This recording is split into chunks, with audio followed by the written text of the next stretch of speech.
Hey, welcome everybody to Faith Seeking Understanding and another short take. I'm Alan Bevere, your host, and today we're going to attempt to answer the question, what does the Bible say about government and social welfare? The idea that Christians alone should handle social care while the government stays out of it certainly sounds neat and simple and tidy, but it starts to fall apart once we really dig into the scriptures. The Bible repeatedly shows that rulers and governments, not just religious people or institutions, have responsibilities toward the poor and the vulnerable. In the Old Testament, a good king is praised for protecting the needy, caring for the weak, and rescuing people in trouble. This is not just private charity, it is public responsibility. Jeremiah 22:3 tells the king of Judah to do justice and righteousness and defend people who are being mistreated, including immigrants, orphans, and widows. These are social and systemic issues, and they require leadership and governance, not just random acts of kindness. Israel's laws built care for the poor directly into the nation's economic system. Laws about gleaning in Leviticus 19, debt release in Deuteronomy 15, and the year of Jubilee in Leviticus 25 were not optional acts of generosity. They were part of how society itself was supposed to function. Ancient Israel did not separate religious duty from public responsibility the way modern political debates often do.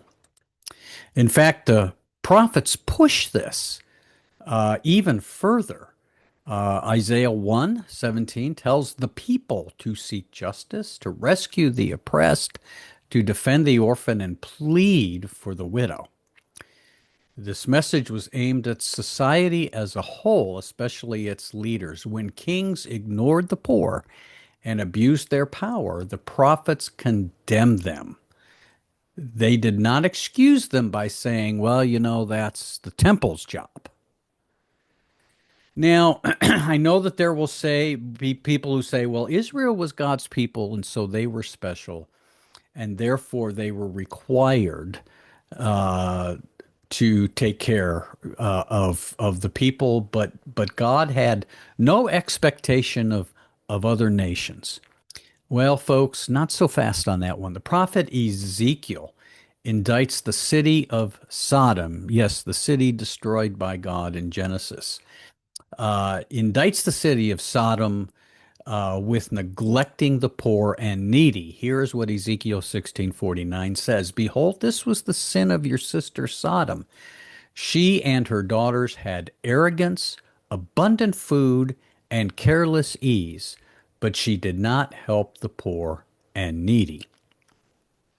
And if you want more, you can go to the opening two chapters of the book of Amos, where the prophet excoriates the nations, not just Israel and Judah, the southern kingdom, but the nations that surround Israel, excoriates them for their lack of social conscience.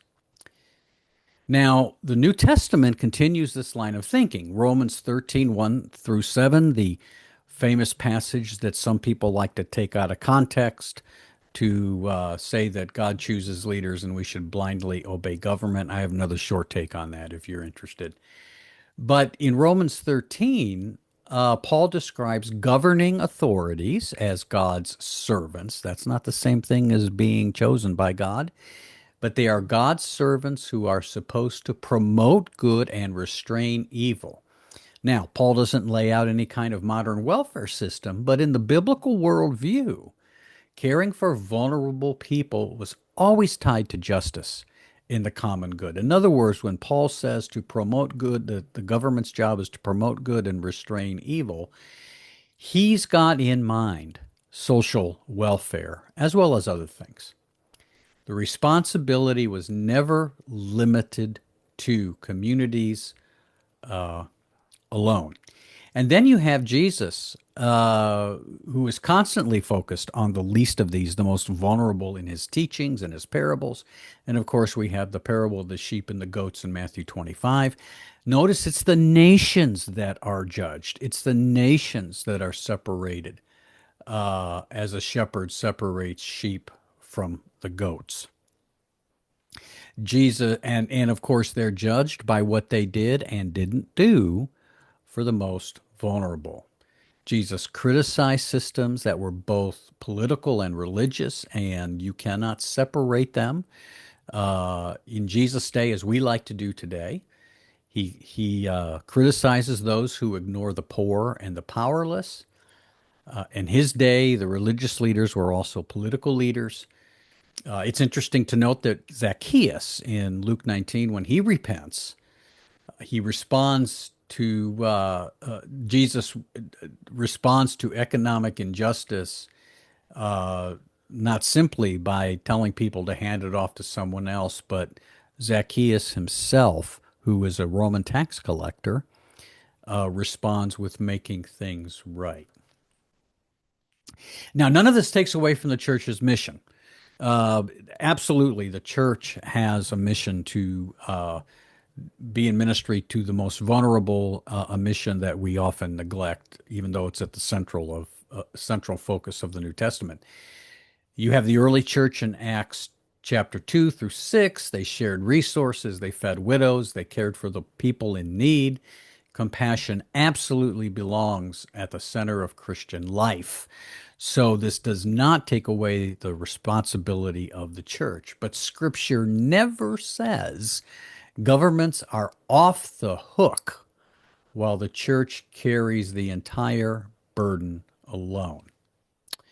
The bigger issue is that the claim that social care belongs only to the church reads a modern political divide back into the Bible. Scripture does not separate public responsibility and moral responsibility so neatly. In fact, biblical writers regularly hold rulers accountable for building a society where the vulnerable are protected and cared for.